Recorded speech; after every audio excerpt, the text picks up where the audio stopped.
안녕하세요. 저는 충청도 지방에서 거주하는 40대 후반 여자입니다. 매일 재밌게 듣기만 하다가 저도 제보하고 싶은 일이 있어서 용기를 내보았어요. 제 이야기는 제 남편과 관련된 내용이에요. 바로 얘기를 시작해 볼게요. 저와 남편은 충청도 어느 지방에서 태어났어요.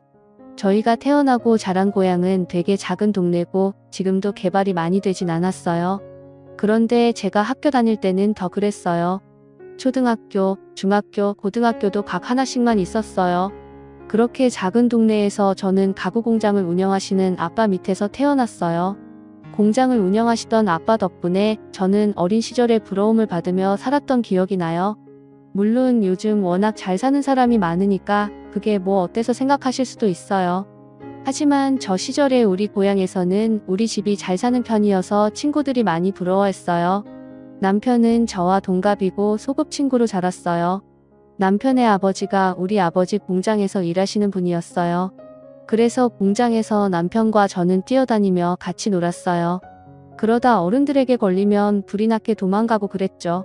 그렇게 우리는 취학 전부터 초등학교에 들어가서도 매우 가깝게 지냈어요. 거의 그냥 남매처럼 자랐던 것 같아요. 왜냐하면 저도 남편도 외동이었기 때문에 굉장히 많이 붙어 있었어요. 서로 집에서 밥도 자연스럽게 같이 먹던 날도 되게 많았어요. 시골이었기 때문에 밭이 많았는데 서리도 하고 동네 강아지들과도 뛰어다니고 재미있게 지냈어요. 그대로 남편과 저는 중학생이 되었습니다. 중학생 때는 이제 본격적으로 사춘기가 오는 시기잖아요. 둘 다 사춘기가 왔지만 이상하게 서로에게는 관대했어요. 그리고 제가 학교에서 여자아이들과 싸워서 혼자 다니던 시기도 있었어요. 그럴 때 남편만 유일하게 제 곁을 지켜주었습니다. 그렇게 저는 남편에게 더 의지했고 우리는 고등학교에 진학하고도 붙어 다니기 시작했어요. 저희가 초등학교 입학 전부터 그렇게 10년 넘게 붙어 다니니 동네 사람들은 그냥 저와 남편을 하나의 쌍이라고 인식했어요. 저를 보면 준아 어디 갔니? 물어보고 남편이 혼자 있으면 세정이 어딨니? 물어봤어요.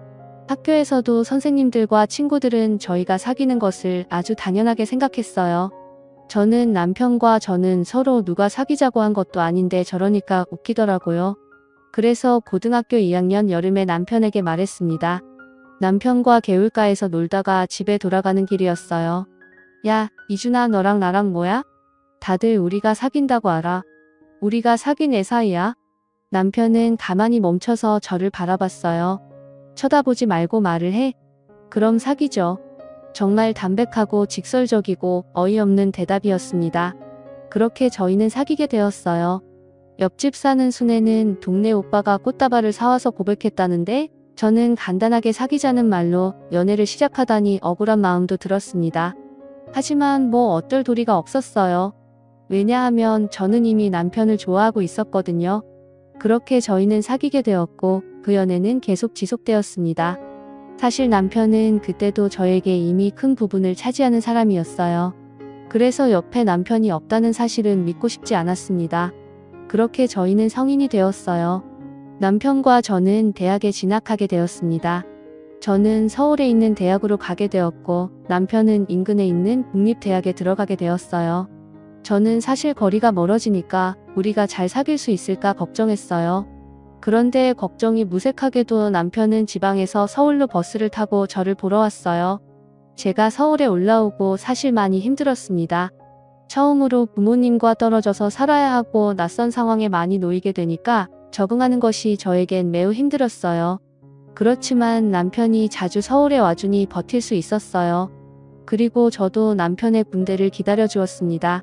서로 그렇게 힘든 시기에 버팀목이 되어주며 서로의 인생에 좋은 영향을 끼쳤어요. 그리고 저는 대학을 졸업하고 고향에 다시 내려왔습니다. 원래는 졸업하고 서울에서 직장을 다닐 생각이었지만 저는 제가 서울살이와 맞지 않다는 사실을 잘 알게 되었어요. 방학 때마다 고향에 내려왔는데 그때마다 너무 저와 잘 맞더라고요. 서울로 올라갈 때는 너무 막막하고 슬퍼서 매일 울었어요. 그 정도로 서울살이는 힘들었기 때문에 고향에 내려왔습니다. 그리고 서울에서 대학을 나온 경력을 가지고 동네에 보습학원을 열었어요. 아버지와 어머니도 고향에서 400대 사시고 계셨어서 아는 사람이 매우 많으셨어요.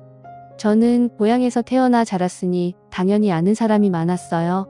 그래서 생각보다 보습학원이 매우 잘 되었어요. 그때쯤 남편은 대학교를 졸업하게 되었습니다.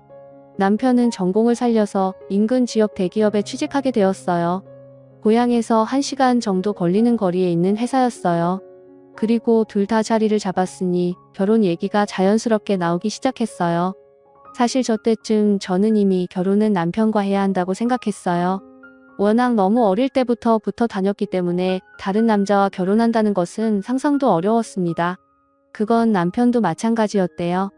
그리고 제가 시장에 가면 어른들이 그렇게 저한테 말씀하셨어요. 세정아, 너희 식은 언제 올리니? 아예 결혼한다는 그 사실 자체는 확정되어 있었고 식을 언제 올릴지가 관건이었습니다. 저희 부모님도 그렇고 남편 부모님도 그렇고 우리가 결혼하는 것이라는 사실은 이미 확정이었어요.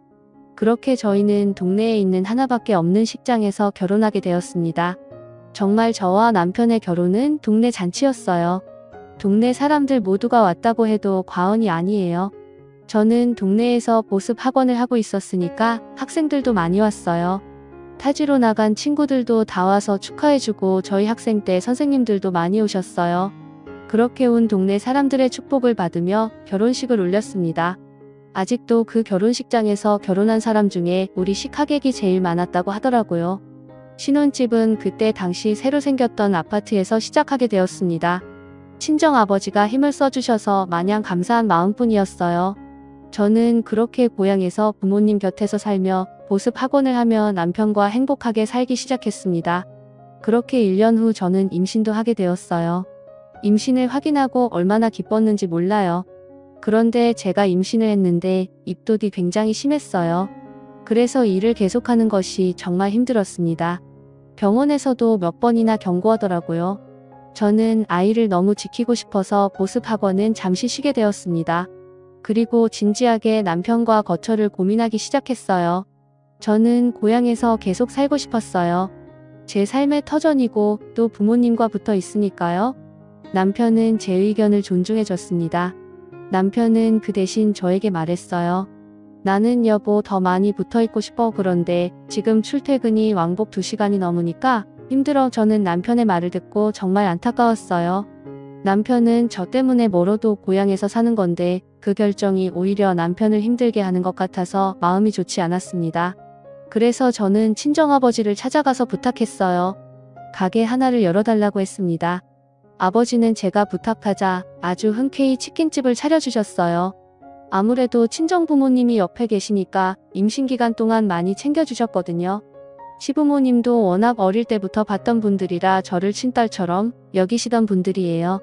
몇 번 위험했던 순간들도 있었지만 건강하게 공주님을 출산하게 되었습니다. 남편과 머리를 맞대고 고민한 끝에 아이 이름은 체리미로 지었어요. 부모 마음은 부모가 되어야 안다고 하잖아요. 저는 정말 저 말에 100번 동의해요. 아이가 커가는 모습을 볼 수 있다는 것이 얼마나 행운인지 그때 알게 되었습니다. 남편은 친정아버지의 도움으로 치킨집을 시내에 열게 되었어요. 우리가 학생 때 매일 가서 놀던 곳에 가게를 열게 되니까 기분이 색달랐습니다. 저희가 고등학생 때 같이 학교 끝나고 시내를 돌아다녔거든요.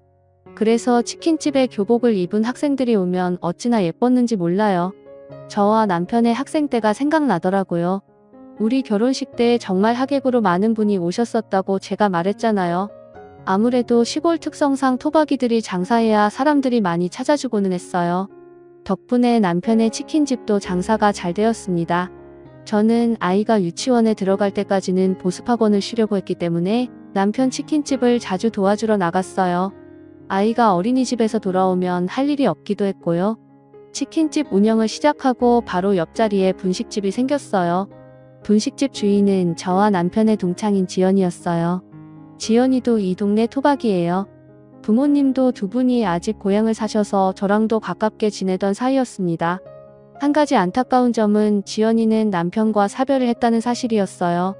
지연이는 결혼하기 전에 아이가 생겼는데 결혼식을 올리고 아이 얼굴도 보기 전에 남편이 교통사고로 사망했습니다. 워낙 큰 추돌사고여서 저도 그 사건이 똑똑히 기억나요. 지연이는 수입이 없으니 분식집을 열었다고 했어요. 동창들 옆에 가게를 내서 기분이 좋다고 하더라고요. 그리고 정말 다행인 것이 지연이의 딸 지우가 우리 딸 채림이와 동갑이었어요.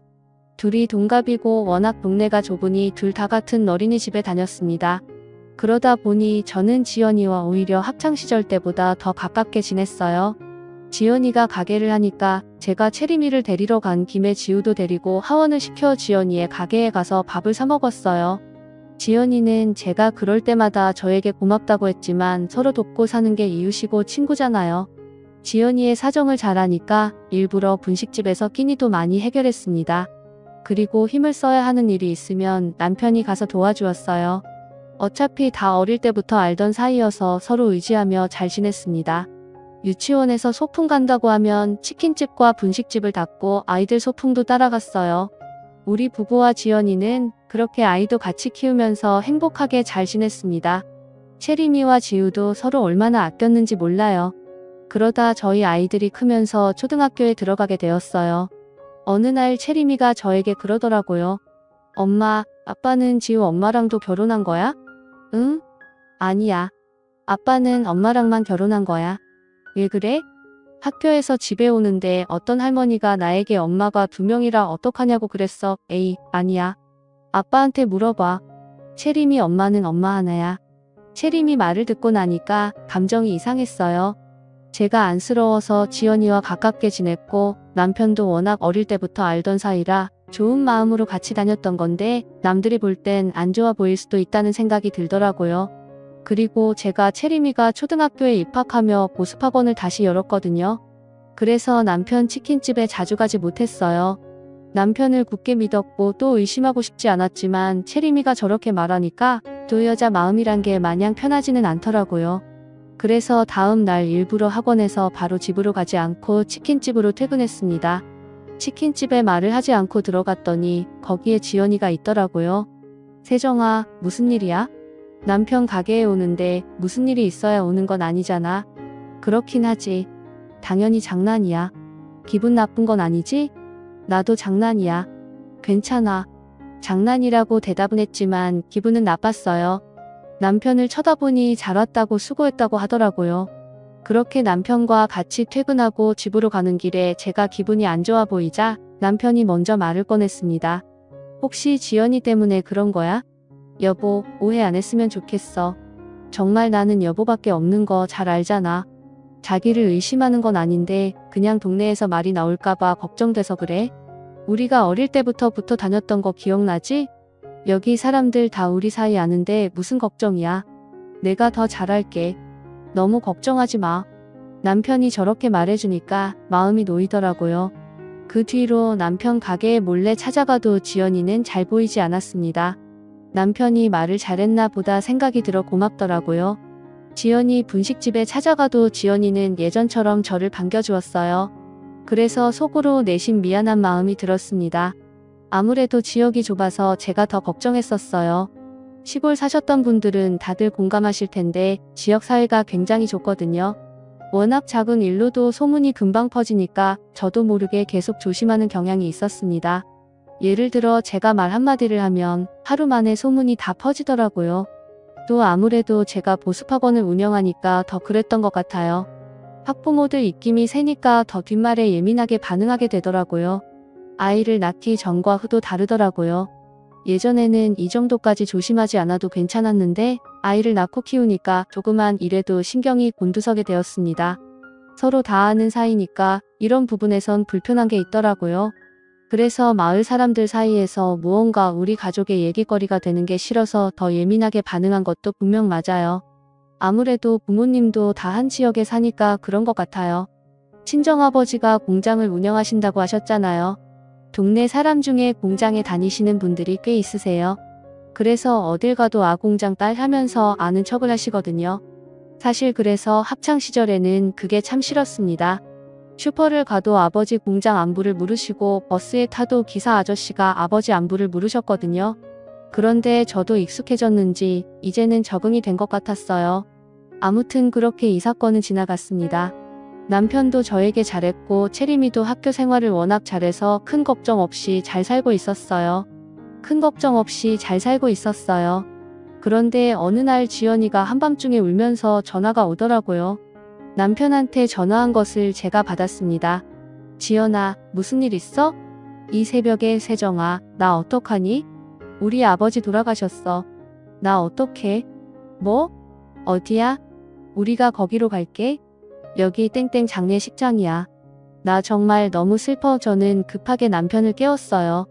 비몽사몽으로 일어나는 남편에게 지연이 아버지가 돌아가셨다고 전했습니다.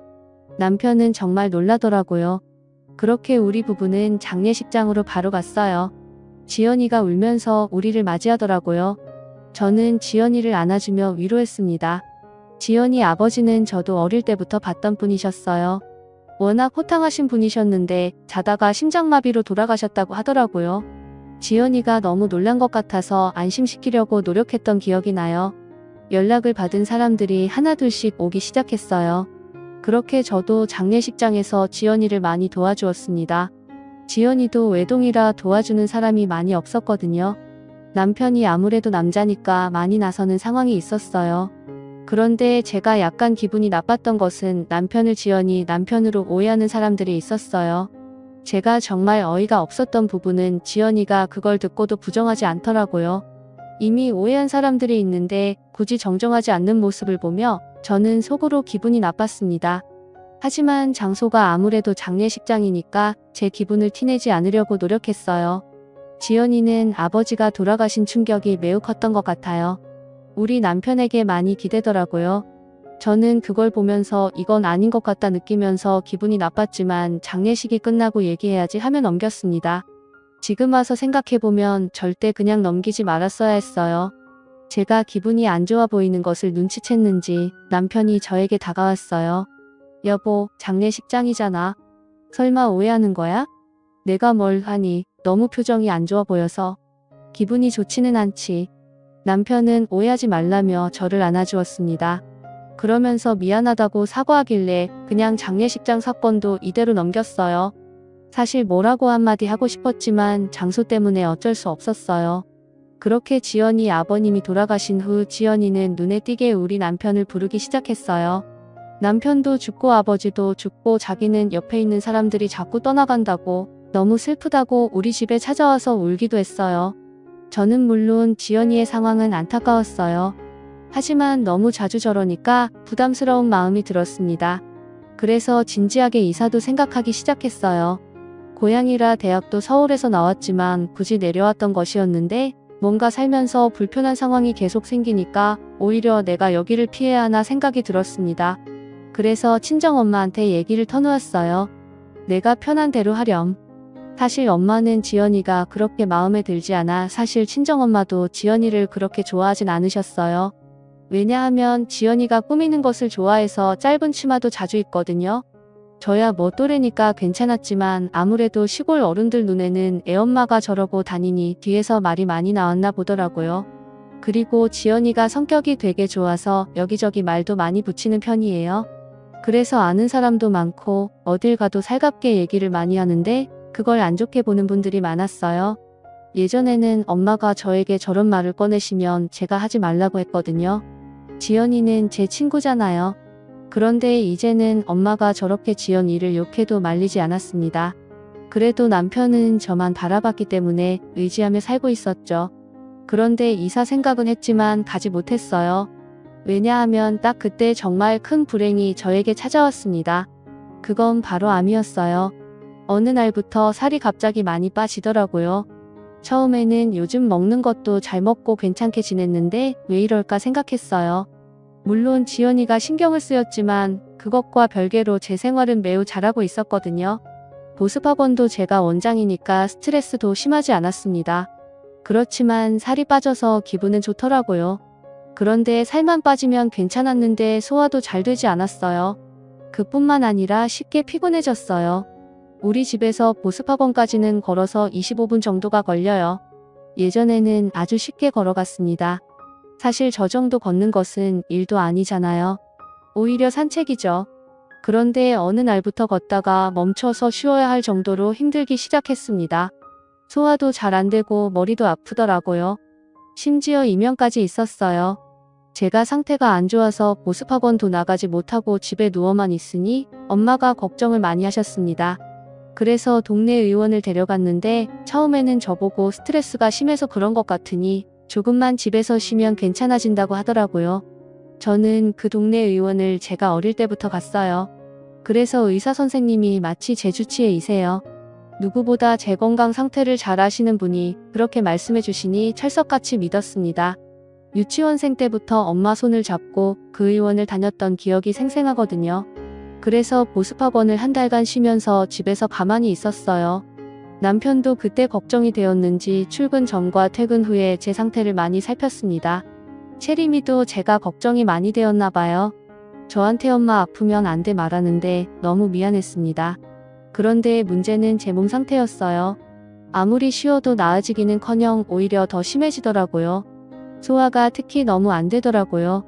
그래서 이건 보통 일이 아닌 것 같단 판단을 내렸습니다. 친정엄마는 큰 병원에 가보자고 하셨어요. 그래서 인근에 있는 대학병원에 가서 검사를 받게 되었습니다. 그리고 바로 알게 되었어요. 제가 위암이라는 것을요. 저는 진단을 받고 너무 멍했습니다. 이 사실이 현실이 아닌 것 같았어요. 도저히 믿을 수가 없어서 대학병원 의사선생님께 10번도 넘게 물어봤습니다. 하지만 선생님은 단호하게 말씀하셨어요. 위암입니다. 그래도 아직 말개나 아니에요. 치료하면 나아질 가능성이 있기는 해요. 저는 정말 제가 왜 암에 걸렸는지 도통 이해가 가지 않았습니다. 여러분 혹시 그거 아시나요? 암은 가족력이 가장 세요. 그래서 가족 중에 암에 걸리신 분이 계시면 건강관리를 정말 유심히 하셔야 해요. 그런데 제가 의아했던 점은 우리 가족 중에는 암에 걸리신 분이 없으셨어요. 그래서 사실 암에 걸릴 것이라는 것을 전혀 예상한 적이 없었습니다. 만약 누군가 암에 걸린 적이 있었다면 저도 예상했을 거예요. 그런데 그렇지 않으니 적잖이 당황했어요. 제가 원인을 물어봤더니 선생님은 원인은 워낙 다양해서 특정할 수 없다고 하시더라고요. 엄마는 옆에서 진단을 받자마자 우시기 시작하셨습니다. 사실 우리 친정부모님이 나이에 비해 많이 정정하세요. 그래서 저는 부모님이 워낙 건강하시니까 저도 저렇게 건강하게 살 수 있겠지 생각했어요. 그렇게 암 진단을 받고 집에 돌아오는데 현실이 믿기지 않더라고요. 엄마는 계속 부시고 저는 멍해서 가만히 있었어요. 물론 아직 초기 단계라 충분히 치료하면 완치가 된다고 하셨습니다. 하지만 막막하더라고요. 전혀 예상하지 못한 상황이라 그런 것 같았어요. 남편에게 전화를 걸어 할 말이 있다고 했습니다. 그리고 친정부모님 댁으로 불렀어요. 남편과 아빠를 앉혀놓고 저의 암 사실을 말했습니다. 아버지는 너무 충격을 받으셨는지 줄담배를 피우셨어요. 남편은 제가 암이라는 사실을 고백하자 울기 시작했습니다. 남편이 울자 친정엄마도 덩달아 또 울기 시작했어요. 저도 사실 울고 싶었어요. 하지만 자꾸 머릿속에 우리 딸 생각이 났습니다. 채림이는 이제 겨우 10살이거든요. 아버지한테 아직 못해준 것도 너무 많은데 이대로 세상을 뜰 수는 없었어요. 그래서 강인하게 말했습니다. 나 완치할 거야. 정말 치료도 열심히 받고 운동도 많이 할 거야. 죽는다는 시한부 선고도 아니니까 긍정적으로 생각하자. 제가 저렇게 말하자 부모님도 그제야 괜찮아지셨습니다. 사실 저런 말을 하는 제 마음은 말도 아니었어요. 일부러 저렇게 말하긴 했지만 어찌나 막막했던지 몰라요. 채림이에게는 어떻게 알려야 할지 고민이 되었습니다. 그래도 사실대로 말하는 것이 가장 좋다고 생각해서 집으로 돌아가서 침착하게 말했어요. 채림이는 예상대로 울기 시작했습니다. 엄마 죽어, 엄마 죽으면 나는 죽어, 나는 어떻게 살아. 저를 끌어안고 엉엉 우는 채림이를 달래며 말했어요. 엄마 안 죽어. 치료 받으면 살 수 있어. 채림아 괜찮아. 엄마 어디 안 가. 채림이는 그날 우리 부부 침대에서 잤어요. 저를 꼭 끌어안고 죽으면 안 된다고 우는데 정말 가슴이 찢어지더라고요. 채림이를 생각해서라도 씩씩하게 치료받아야겠다고 생각했어요. 채림이가 잠들고 저는 뜬 눈으로 밤을 지새웠어요. 도저히 잠이 오지 않더라고요. 제 마음을 아는지 남편도 쉽게 잠을 자지 못했습니다. 제 손을 부여잡고 남편은 울면서 말했어요. 여보 치료 잘 받자. 어디 가지 마. 나 정말 여보 못 보내. 걱정하지 마. 내가 아까 채림이한테 말했던 거 기억하지? 나 어디 안 가. 저 때문에 우는 가족들을 보는 심정은 말로 할 수가 없습니다. 정말 상실의 아픔은 누구나 겪고 싶지 않은 감정이잖아요. 저도 만약 남편이나 친정 부모님이 암에 걸렸다면 저렇게 행동했을 것 같아요. 채림이가 암에 걸렸다면 저는 살 수 없었겠죠. 그렇게 생각하니 더 치료를 잘 받아야겠다는 마음이 들었습니다. 그리고 친정엄마의 마음도 이해할 수 있었어요. 만약 채림이가 암 진단을 받으면 저는 정말 버티지 못했을 것 같아요. 엄마 마음은 누구나 똑같잖아요. 아마 자식을 키우시는 분들이라면 제 말이 무슨 말인지 이해하실 수 있을 거예요. 그렇게 치료를 받기 시작했습니다. 당연히 보습하고는 그만두었어요. 거짓말을 하기는 싫어서 사실대로 제가 암에 걸려서 그만두게 되었다고 했습니다. 그랬더니 예상 밖의 일이 일어났어요. 글쎄 학부모님들과 학생들이 파티를 열어주었습니다. 꼭 완쾌하고 다시 보습학원을 열어달라는 파티였어요. 사실 말하기 전까지는 걱정도 많이 했거든요. 저는 정말 암 진단을 받았을 때보다 전날 더 많이 울었습니다. 그리고 다들 저를 많이 걱정해 주더라고요. 인류애가 이런 것이구나 느꼈습니다. 어떤 어머님은 제가 우니까 달래주시다가 본인도 우시더라고요. 보습학원 마지막 날 파티라 하는데 학생들이 편지를 주었어요. 그 편지는 아직도 제가 간직하고 있습니다. 저에게 잊지 못할 경험이었어요. 그렇게 저는 항암 치료를 시작하게 되었어요. 제가 살던 고향은 시골이라 대학병원이 없었어요. 기껏해야 동네 의원이었어요. 그래서 인근 대도시로 치료를 다녔습니다. 왕복 3시간이라 힘들긴 했지만 치료하면 나아질 가능성이 있다고 해서 꾹 참고 다녔어요. 저 혼자 가기엔 힘들어서 남편이 동행했습니다. 남편은 싫은 소리 하나 없이 당연하게 저를 따라다녔어요. 정말 고마운 마음이 들었죠. 그리고 아무래도 병에 걸리면 사람이 우울해져요. 그건 당연한 현상이라고 생각해요. 그런데 남편은 제 옆에서 제가 힘들어할 때마다 지치지 말라며 응원해줬습니다. 제가 암에 걸렸다는 소식은 역시나 마을 전체에 순식간에 퍼졌어요. 다들 제가 지나가면 한마디씩 하더라고요. 조기에 발견해서 다행이네. 금방 나을 수 있어. 걱정하지 마. 어쩌다 걸린 거래요. 많이 아픈가요? 우리 집사람도 암에 걸렸었는데 치료하니까 낫더라. 너무 상심하지 마. 식당에 들어가거나 세탁소만 가도 저에게 암에 대한 말을 하더라고요. 처음엔 응원해 주시는 것이 좋았지만 나중엔 제 한몸 추스르기도 힘든데 부담스럽더라고요. 물론 치료하면 요즘은 완치가 된다지만 그 과정이 고통스러워요. 그래도 채림이가 엄마 아프지 말라고 저를 볼 때마다 얘기하고 힘들어해서 채림이를 보고 견딜 수 있었습니다. 엄마 많이 아프면 말해. 엄마 나는 나중에 의사가 될 거야. 그래서 엄마가 그때까지 낫지 않으면 내가 고쳐줄 거야. 정말 제 딸이지만 너무 사랑스러워요. 제가 치료를 받으러 대학병원에 가면 남편은 치킨집 자체를 닫았어요. 일하는 직원도 있어서 열어도 되는데 굳이 문을 닫고 저한테만 신경 써주니까 저는 얼마나 고마웠는지 몰라요. 그런데 어느 날 친정엄마가 저를 조용히 집으로 불렀습니다. 엄마 왜 그래요? 무슨 일 있어? 세정아 놀라지 말고 잘 들어. 너희 남편 바람났어. 저는 이게 무슨 소리인가 싶었어요. 그게 무슨 소리야? 엄마 제대로 말해봐. 이게 뭐 내가 너 항암 치료도 받고 있고 혹시나 충격받아서 더 안 좋게 될까봐 말 안 하려고 했는데 그러기엔 내가 너무 사위가 괘씸해. 나중에 알게 되면 너를 속이게 된 거라 지금 말하는 게 나을 것 같아. 엄마 침착하게 상황을 다 말해봐. 무슨 소리냐고? 재원이가 말해줬어. 너희 남편 그 분식집 사장 지연이랑 바람났어. 저는 너무 놀랐어요. 일단 남편이 정말 저의 의심이 아니고 진짜로 지연이와 바람났다는 사실도 충격이었지만 그걸 채림이가 말해줬다는 게 너무 충격적이었습니다. 채림이가? 채림이 그 어린 것이 얼마나 착한지 자기 엄마 아픈 거 알고 혼자 끙끙 앓다가 나한테 울면서 말하더라.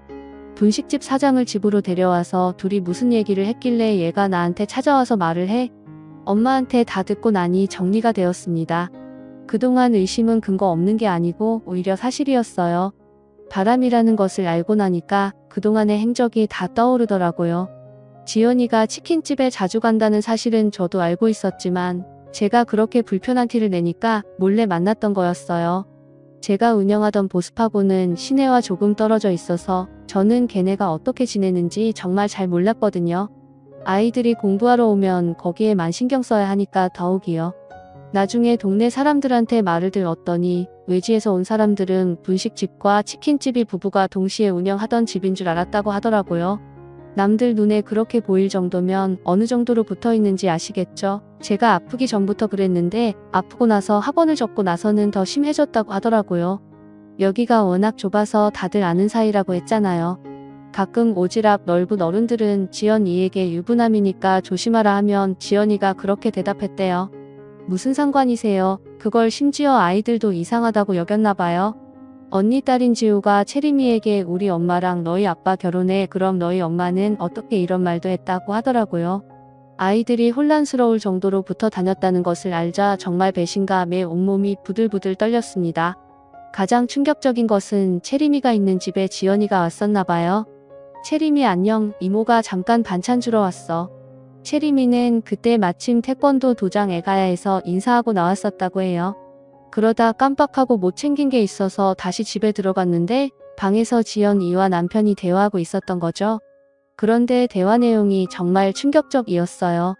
보험금 타면 내 차부터 바꿔줄게. 얼마 남지 않은 것 같지? 기다려봐. 정말 자기야 나 기대된다.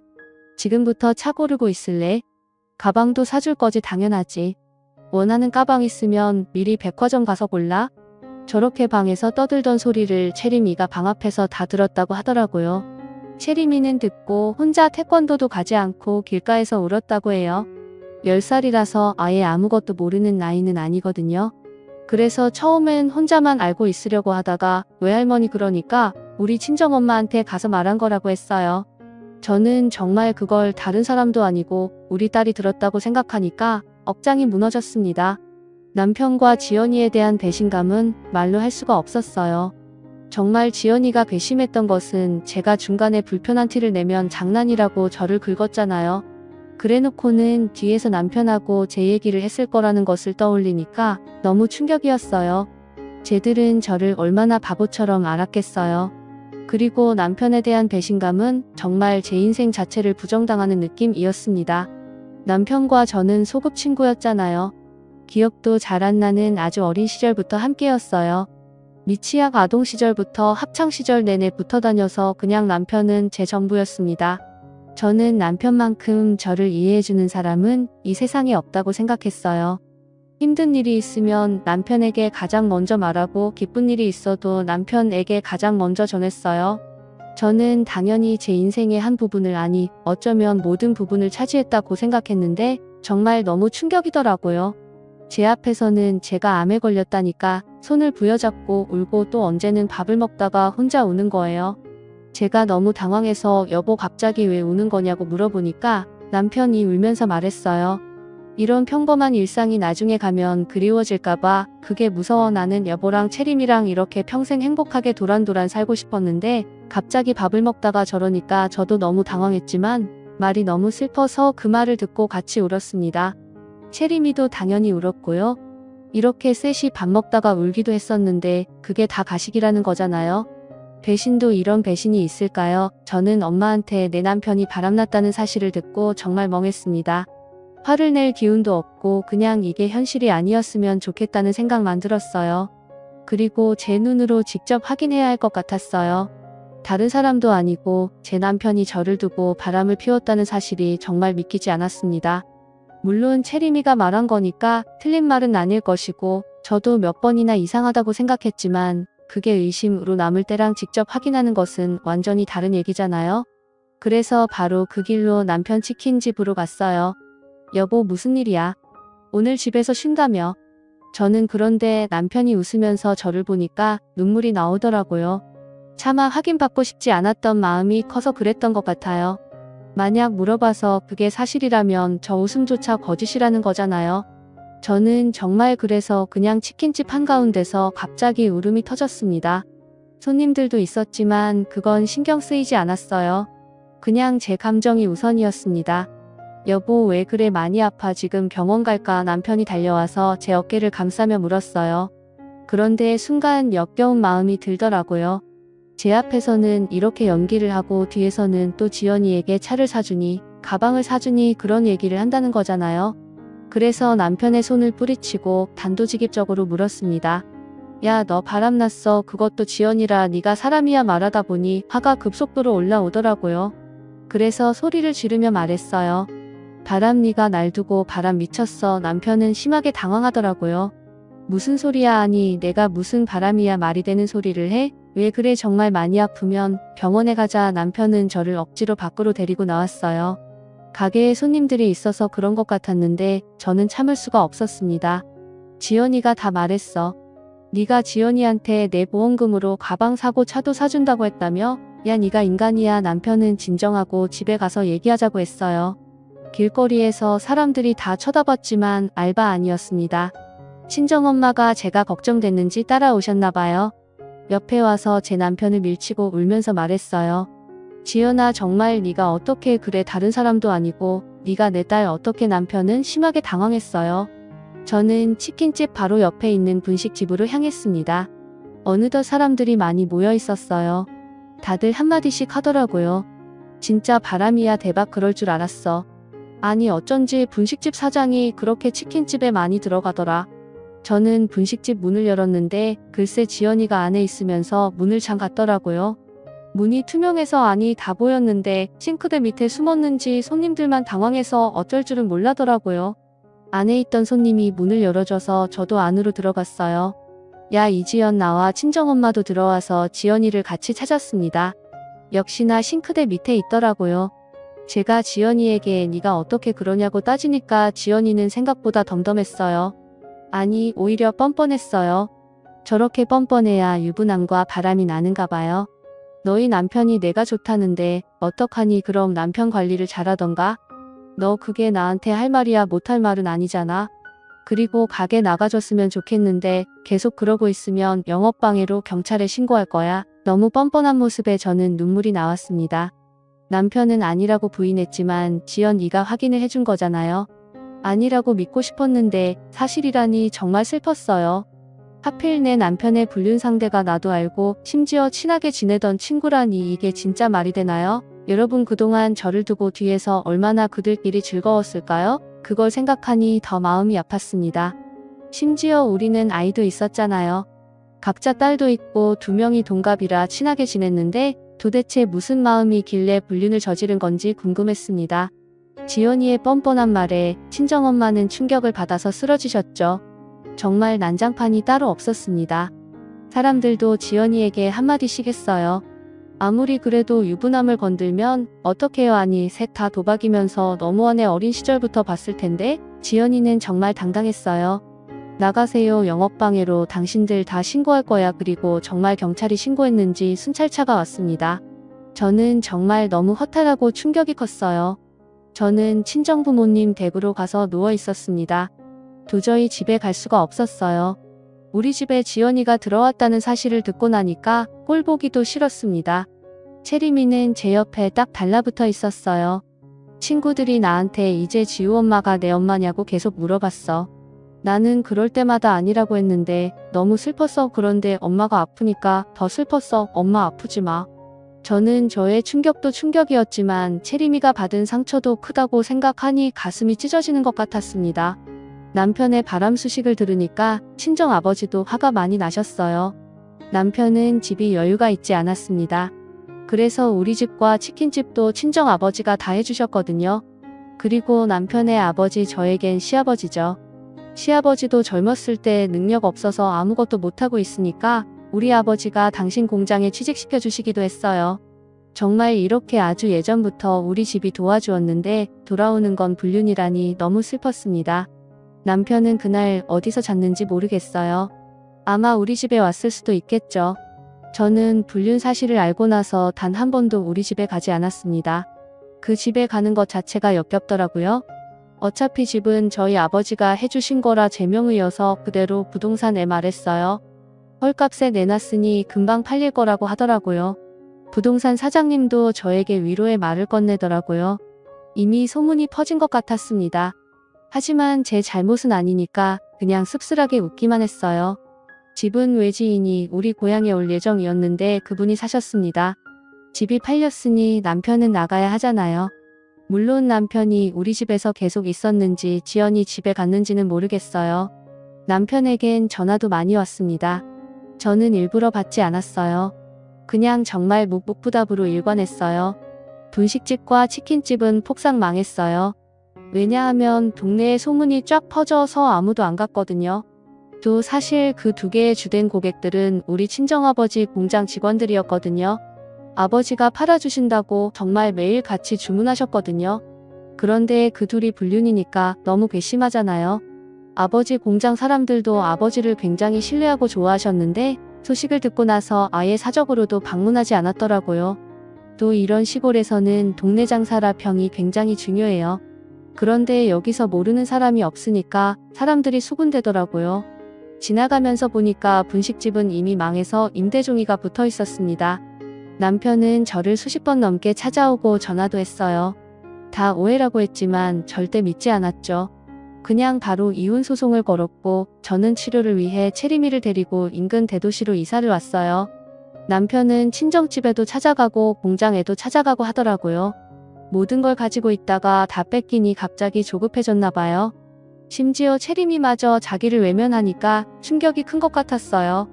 자기가 잠시 미쳤었다고 제발 용서해달라고 울고불고 난리였습니다. 하지만 저는 동의하지 않았어요. 그냥 정말 꼴보기가 싫었고 남편과 이혼하고 체리미와 둘이 제병에 완치되면 제주도에 내려가서 살 예정이었어요. 물론 저도 충격이 너무 크고 체리미도 상처를 많이 받아서 제암 치료를 하면서 동시에 둘이 정신과 치료도 많이 받았습니다. 상담도 많이 다니고 그렇게 둘이 서로 의지하며 힘든 시기를 거쳤어요. 친정부모님도 저희를 적극적으로 지원해 주셨죠. 친정아버지가 오히려 저에게 먼저 체리미와 제주도에 가서 쉬라고 하더라고요. 저도 물론 제가 원하면 고향에 남아도 되었지만 그러기가 싫었어요. 이미 사람들이 다 알아서 불편하겠더라고요. 체리미를 위해서라도 제가 떠나는 게 맞았어요.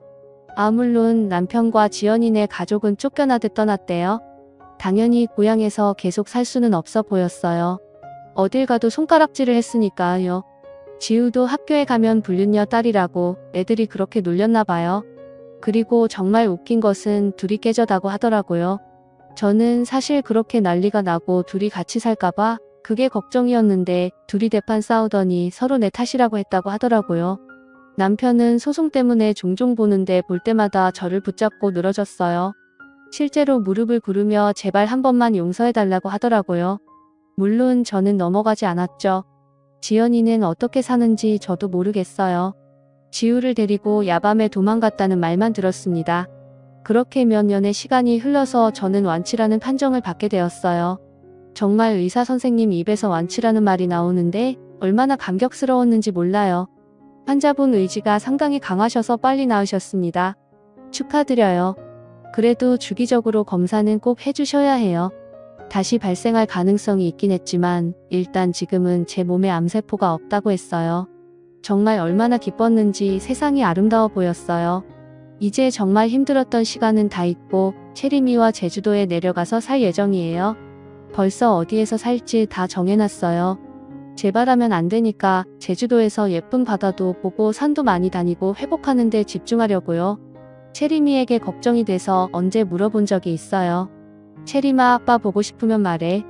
나는 엄마만 있으면 돼. 이제는 정말 둘이 의지하며 잘 살아야겠다는 마음만 들어요. 친정 부모님을 보러 고향에 가면 사실 아직 씁쓸한 마음이 들기는 해요. 그래도 제 잘못도 아니고 오히려 고향 사람들이 반갑게 맞아주셔서 좋더라고요. 체리미도 어린 시절을 고향에서 보내서 같이 가서 여기저기 다니는 것을 좋아했어요. 우리 고향이 진짜 노을이 예쁘거든요. 같이 노을을 보며 이런저런 얘기도 많이 하고 아주 행복해요. 체리미와 저는 앞으로도 서로 재밌게 살자고 다짐했어요. 여기까지가 제 얘기입니다. 들어주셔서 정말 감사합니다. 여러분들도 힘든 시기가 있어도 힘든 일 끝에는 좋은 일이 오고 나쁜 사람들은 결국 벌을 받는다는 것을 기억하시며 이겨내셨으면 좋겠어요. 다들 건강 유의하시고 건강하게 사셨으면 좋겠습니다. 감사합니다.